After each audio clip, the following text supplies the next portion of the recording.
Out of control like the breakthrough. When we break through, we're not controlled by supervisors like you. Telling you the shit you got here, it's not hot. See us as a bunch of Davids with rocks and slingshots. Pointed at Goliath, come on and try us. But they ain't a crew of liars, represent can never buy us. Zombies for hire. Ik probeer een piece te maken. En een piece, dat is zeg maar een werkstuk, het is een deel van mijn leven. En er staat Romeo. En waar staat dat voor? Dat is gewoon een artiestennaam. Ik ben nu de letters aan het inkleuren. Ik heb me eerst opgeschetst met van die contourlijntjes. En dan ga ik met wat kleurtjes doorheen. En dan werk ik steeds verder uit.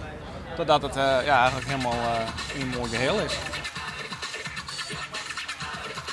Die probeer je om vandalismegevoelige plakken zo op te fleuren met graffiti kunst. En net met de tags en de schuttingtaal en dat soort dingen. Want de mensen hadden daar vooral in zo'n tunnel een onaangenaam gevoel bij. Als wij op deze manier een mooie graffiti maken, daar gaan ze net doorheen. Dat is een soort streepcode is dat.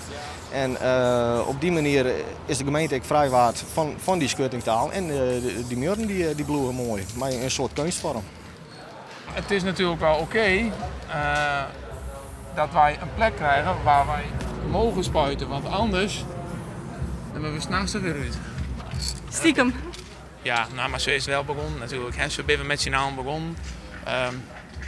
's Nachts met een paar maten afspreken en dan proberen wat te maken. Het moest allemaal snel, je ziet het niet goed, achtervolgingen. Dus dit is natuurlijk relaxen plus dit blijft staan.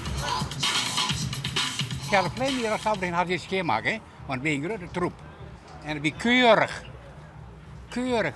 Want ik ga hier een hoekje tuin, dus ik red weer vaak langs. Maar in elk geval, nu zijn het wordt wel rood. Maar Ik vind het mooi. ik heb het wel heel mooi gedaan.